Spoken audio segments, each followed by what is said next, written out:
morning. First of all, John, can you hear me? Thank you. Thank you for the opportunity to talk to you this morning. And also thank you for coming here after the banquet. And I think I have you in exactly the right state. You had enough to drink that you can't think too much right now. So hopefully you won't have to bother me with any questions and things of that nature. You already have heard exquisite talks and seen posters detailing all the wonderful atmospheric science that is being done and you're doing. I'm not going to try to compete with you in trying to talk about more of this kind of exquisite details of the science. So I'm going to spend some time talking to you about a few interesting things that makes our science so wonderful and why we do it, and a few ways of thinking about it. You can think of it as kind of the view from 30,000 feet. My wife used to say that I should know what it is like because I spent a lot of time up there. And so hopefully it won't be too hard on you, and you'll get hopefully something out of this talk. So I'm sure you have all answered this question. Why do we do the atmospheric chemistry or atmospheric science we do? Because we want to help the world, we want to make it a better place. We want to solve environmental issues and things of that nature. But let me just give you a slightly different way of thinking about it, again, from a different perspective. And I should tell you where I'm coming from in trying to talk to you about it, and that is, I was a scientist, I'm still a scientist, hopefully. I did science for many decades, and then I was a mid-level bureaucratic science manager, and also I had lots of interactions with people who make policy and manage environmental issues. So I developed certain, I think some understanding of how they think about things. So this is what I'm going to try to talk to you in the next 25 minutes. The first and foremost, I'm going to try to convince you that atmospheric science, in particular atmospheric chemistry, falls in something called a Pasteur's quadrant. And then the whole concept of use-inspired research, it actually is fundamental science. It is not user-inspired science, it is use-inspired science.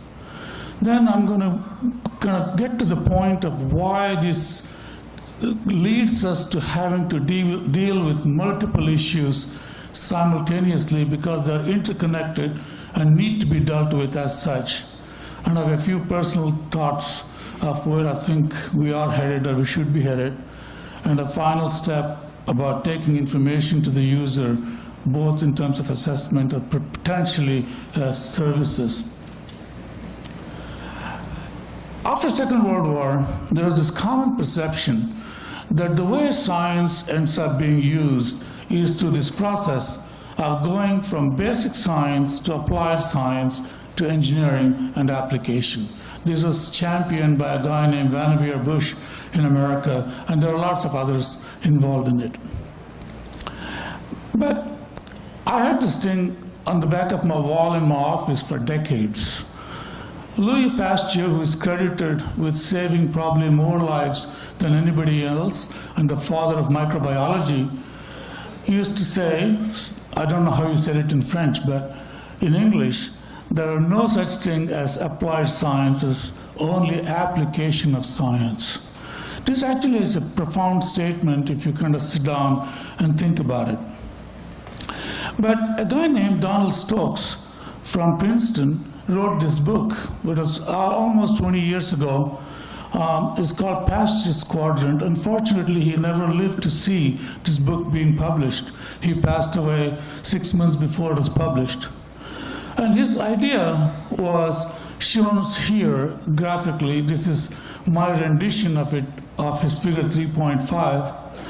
If you were to look at two axes, relevance to the advancement of knowledge and the relevance for immediate application, you kind of can decide where things fall. For example, there is this thing called the Bohr quadrant, where the primary driver for this is the relevance for knowledge, understanding knowledge. Then there is this quadrant, which is called Edison's quadrant. These are the names he came up with. This is giving mostly the relevance for application. And then there is this incredible quadrant, and please do not ask me what falls in this quadrant. So, the consideration of use is low here, at least when you're doing it. Not that it does not mean it's not used later, but the consideration of use is very high in this quadrant. Similarly, the quest for understanding is here in both of these quadrants, and this is not the only thing that drives this thing in the Edison quadrant. So, as far as I know, I have not seen anything written down or heard about how this concept has been used for atmospheric science. But anyway, so if you have heard it, apologies. Pasch's quadrant has interesting and important implications to our science. I submit that atmospheric science squarely falls in this quadrant. And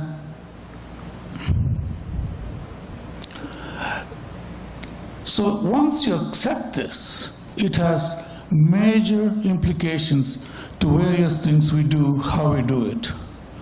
So let me just tell you again, being in the Pasch's quadrant, it indeed is new science.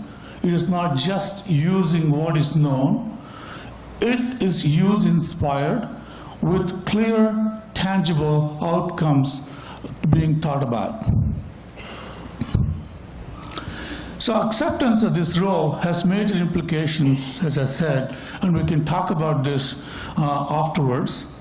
How to structure our organization, how to reward our people, how to teach, how to get resources, how to measure progress, and how to communicate our science. And I'm not going to talk about all these things in blue here. I'm going to spend a few minutes talking to you about how to deal with multiple issues simultaneously and end with provide usable information in a usable form. Before I do that, I just want to spend a minute of my personal, a little story. This is something that's very dear to my heart. I just want to make the simple point that fundamental science actually is use-inspired science. Long time ago, in 1981, before most of you were born, we actually measured a rate coefficient for the reaction of hydroxyl radical with nitric acid and showed that, contrary to the popular belief at that time, that this rate coefficient actually increases when the temperature decreases. This was kind of very unusual. Fast forward a few decades, and a young scientist at that time named Steve Brown in our lab actually remeasured this, and there were some hints of this before, and showed that not only is this temperature dependent, this is a density in pressure on this axis and rate constant on this axis. You don't need to know the units and all that. Just see that it actually depends on pressure and temperature. I think you're getting a feedback, right? No? Okay. When you do this. This had very significant implications to the atmosphere. It clearly had various things that changed in our calculations of the stratosphere. It was then, of course, there's a curiosity. Why does this reaction work this way? And I'm not going to make this story very long. And after roughly 25 years of work and probably about 15 papers from our group and probably another 25 from others, we actually understand how this reaction works. You saw things like this before. Essentially, this is energy, and when these two reactants come, there's zero energy. It essentially has to go through a barrier to form the products. and this is called Arrhenius activation. But anyway, the thing that we showed and concluded was that this actually forms a hydrogen-bonded complex, and it is the tunneling of a hydrogen atom through that barrier that leads to these products, which is all its ramifications. Okay, so that is kind of summarized in this paper just published almost 10 years ago. And the bottom line of this simply is studying a reaction for atmospheric relevance actually led to a fundamental understanding of how reactions behave, and it enabled prediction of reaction rate constants and their behavior, and there are a whole host of these reactions, and I see that I have to speed up. The key point simply is use-inspired science leads to fundamental understanding. So let me switch gears a little bit and go about the atmospheric composition and why we have to deal with all these things together. So before I do that, let me just again point out the central role played by the atmospheric composition. Curiosity, yes, it is there. In fact, a lot of our physical sciences came about because people were curious about what is in our atmosphere. Understanding and explaining it is fundamental to that. But societal relevance is what is really driving a lot of the work we do. So the simple way of thinking about it is, if you want to think about the atmospheric composition, you want to know what is the input, the emissions that goes in here. And once you have these emissions, this composition then determines the impact of all this. Now, the key point I would like to make is people care about impacts, not change itself. People don't care when you tell them the climate is changing. It's a question of what it is going to do to them that makes the difference. Okay, so the central role of composition, once you accept this idea, what it requires, of course, is the understanding the processes that convert these emissions into this atmospheric composition, and similarly, the impacts determined by processes and the properties. And of course, there are lots of feedbacks on this system, and going from impacts to composition to emissions. And the thing that drives us, that is distinct, and that makes us go into this pastures quadrant, is we just don't stop with these blue feedbacks, but we have this intent of using this red feedback somehow to change something that we're doing to the atmosphere, to make the world better. That is the key point. So you need to understand all this for past composition, present composition, future composition, and making choices. In other words, which knob should one turn to have the outcome we want? Now, we have to deal with multiple issues simultaneously for various reasons. First, and the simplest, is we have one Earth. It really doesn't matter what we do. Everything is interconnected. I just threw in a few kind of environmental issues that I kind of grew up with, and things that they all happen at the same time. So let's just kind of think through this. Everything, all these occur simultaneously, and they can be influenced by each other. You heard lots of talks at this symposium about climate change, air quality interactions, and maybe perhaps one between ozone layer and air quality. I think there was somebody who talked about stratospheric folds. And you can go through that. But the key point, though, is the atmospheric composition drives all these changes. So there are interlinks in science in all of this. And human activities cause many of these. That's why we care about it. Okay? So there are connections in cause. People make decisions. So there are interlinkages in policy. And people have to act, which means there are interlinks in management and adaptation, etc. And this is a key consequence, another consequence of use-inspired research. So I'm going to exemplify this using something that I've been messing around with for the last few years. mostly because there are so many different examples could be chosen, but I just thought since stratosphere is probably not talked about here, how can I do this connection with the stratosphere? This was the strategy for the Montreal Protocol to avoid ozone layer depletion.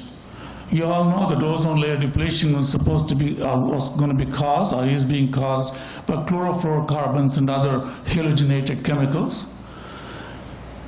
And once the Montreal Protocol was agreed to, CFCs were banned from production with a certain schedule, and very quickly CFCs were replaced by hydrochlorofluorocarbons, which are also ozone-depleting substances, but not as bad as CFCs.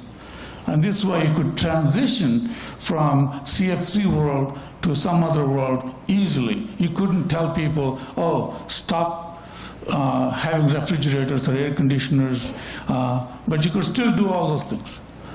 And then the strategy was phase this out also and put in something called HFCs perhaps, or alternate technologies, so it is completely safe for the ozone layer. So this was the strategy that was going on in this process. Incidentally, the acronyms hydrofluorocarbons, HFCs, and also I'm going to use the acronym global warming potential, that is GWP. These HFCs have other impacts. So let's think about this. Here we started with the ozone layer depletion, and then going on to this issue of climate change by HFCs, and then potentially other impacts of water quality and air quality. I'm actually not going to talk about the air quality. I'm going to just mention one little thing about the water quality. So how these things are all interconnected, and the actions taken for one may not be beneficial to another, and one has to think through this entire process. This is a picture of a building from a developing country. I don't know how well you can see it. The thing that struck me as when you look at it is there's so many, if you look here, there's so many air conditioners. Okay? Now, what struck me was not that there were air conditioners, but struck me was there are so many windows without air conditioners. That means, shouldn't those people also have air conditioners? Okay? So this is the driver for why HFCs are increasing so rapidly, because that's what is being used. It also happens that HFCs, or some of them, are very potent greenhouse gases. And you can actually see this change in HFC concentrations in the atmosphere. This is 134A. If you have an air conditioner in your car, it's very likely this compound. It is increasing at almost 10% per year. And this is the emission of these. It's not only the concentration, the emissions themselves are going up, because rightfully people are putting in more air conditioners and refrigerations and etc. So for example, HFC 134A has a global warming potential of 1340. But the good news is right now, these gases do not contribute very much to climate forcing. But let's look at what could happen. And this is a picture from the newly released ozone assessment that was released on September 10th. And essentially what this shows is the radiative forcing in watts per square meter, going from about 0 to 0.4, and just for your reference, CO2 is about 1.8 watts per meter squared. It's reaching about 3.5 for CFCs and HCFCs, and it's going down because of the Montreal Protocol. But the key point, though, is that if you think about what could happen in the future, there are various possibilities. This is very, very critical. Bless Tammy Bond. She actually gave a wonderful talk of why trying to figure out what happens in these scenarios is essential science. And this is something that I'm going to come back to in a minute. So these are the possible outcomes. And let's think about it in a slightly different way. Whatever we have done to the atmosphere is done. So what would happen from now on is what really is under our control.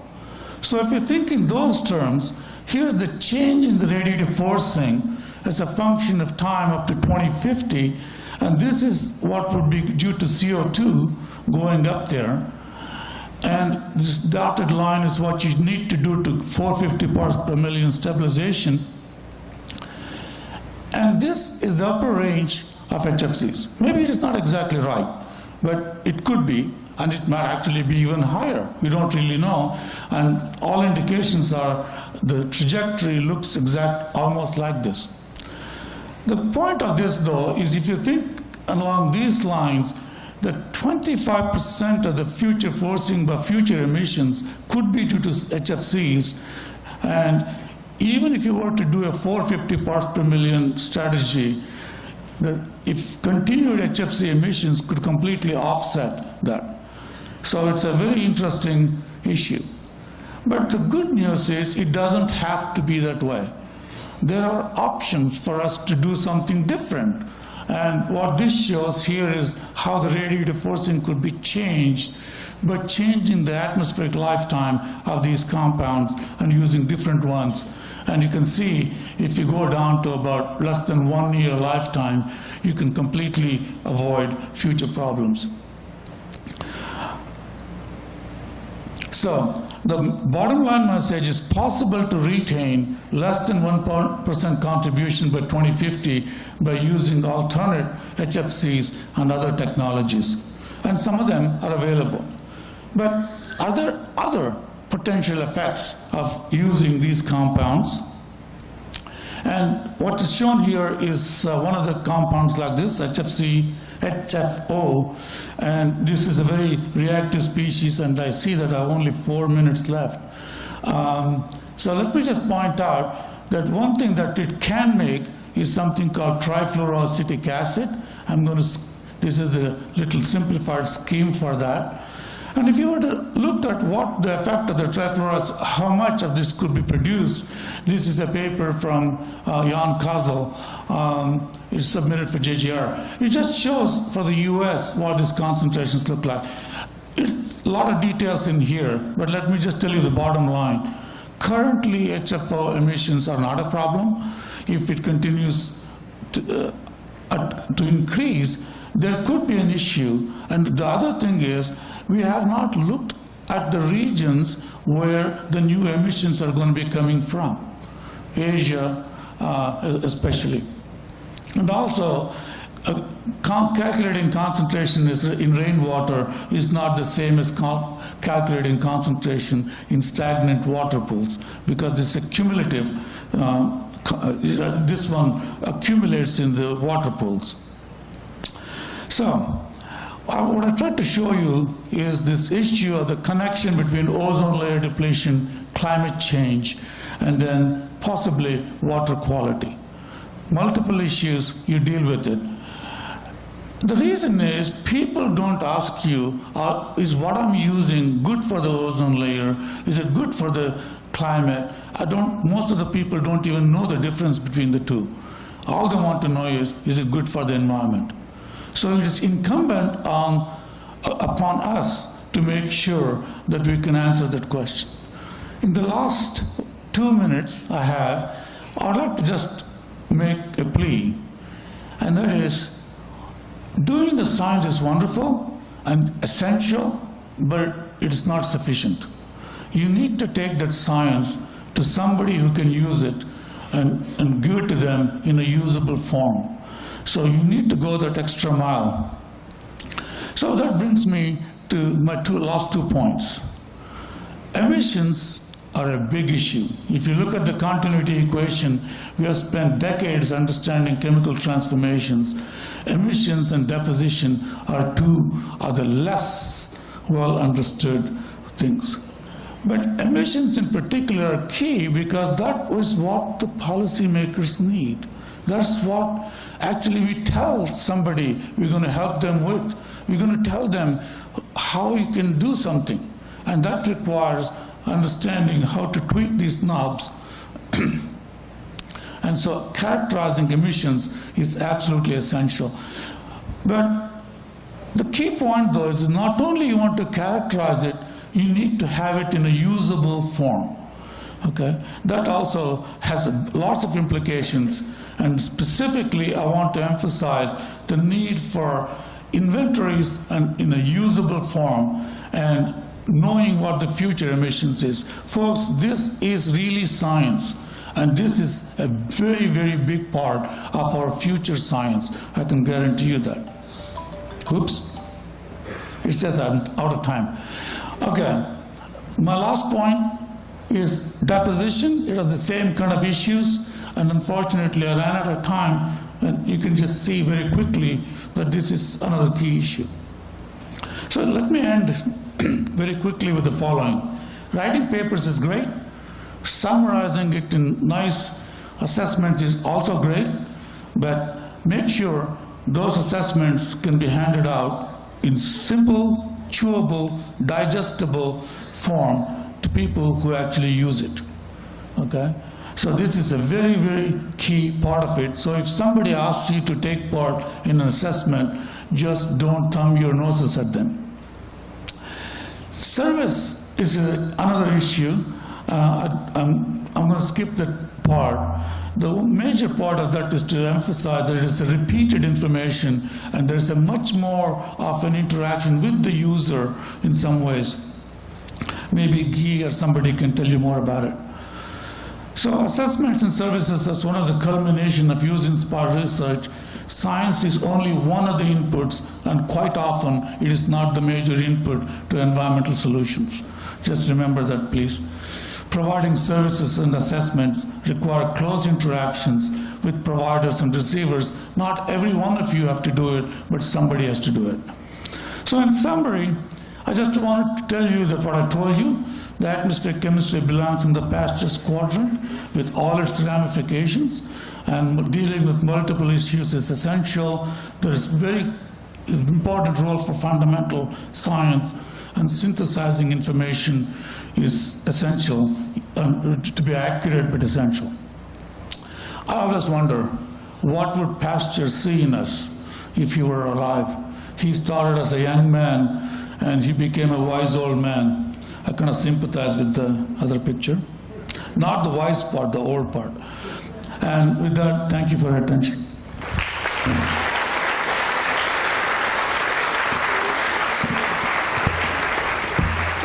Oh, I forgot. This is the book, Pasteur's Quadrant, if anybody wants to look at it. Okay, so time for a couple questions. I'm not surprised. Enon.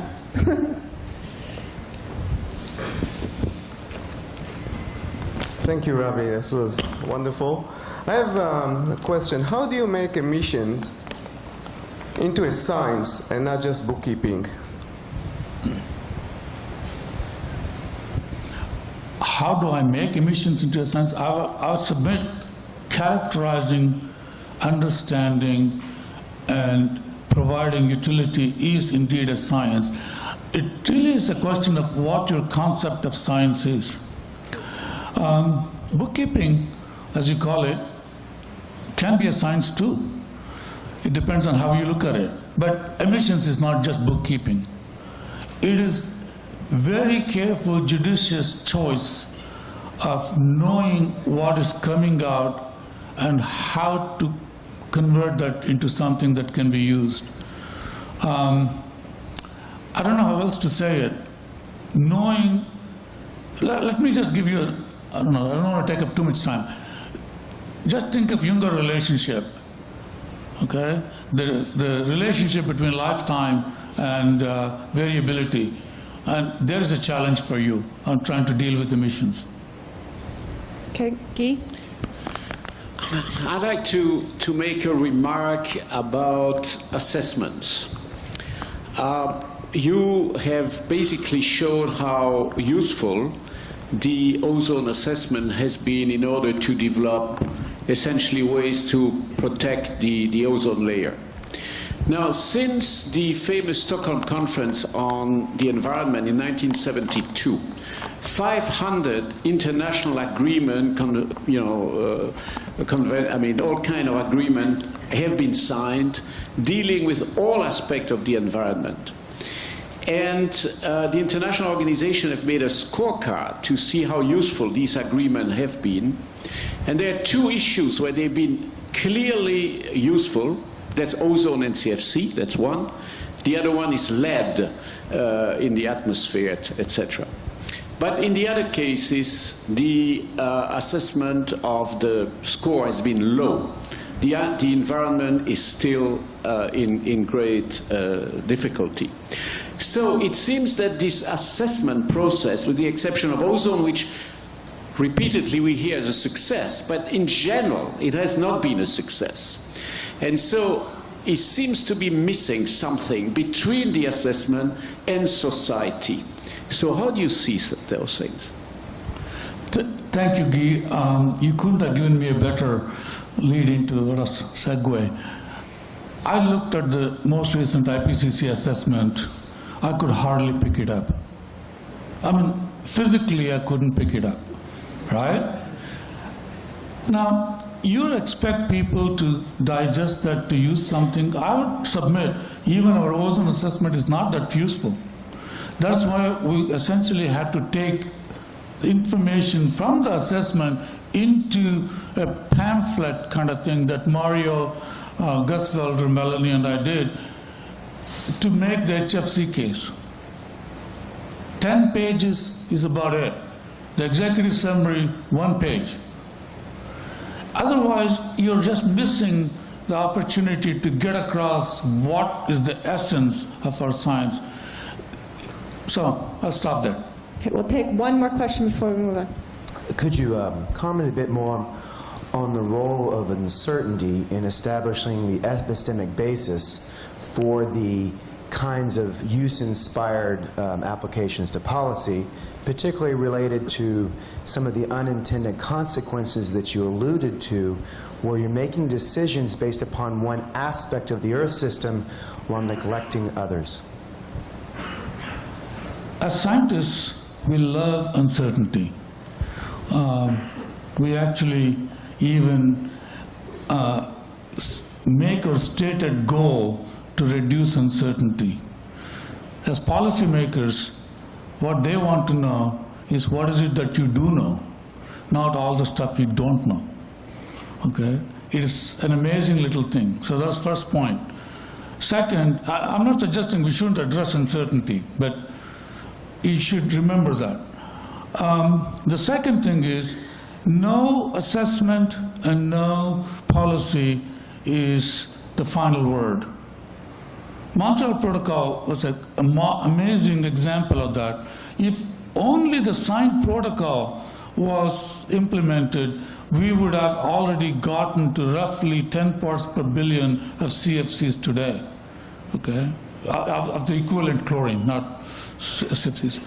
But the point, though, is that in the face of science, people change their attitudes, change their decisions. Same thing has been done for air quality. The time scales are different because it's almost on the time scale of your scientific career, but it does happen.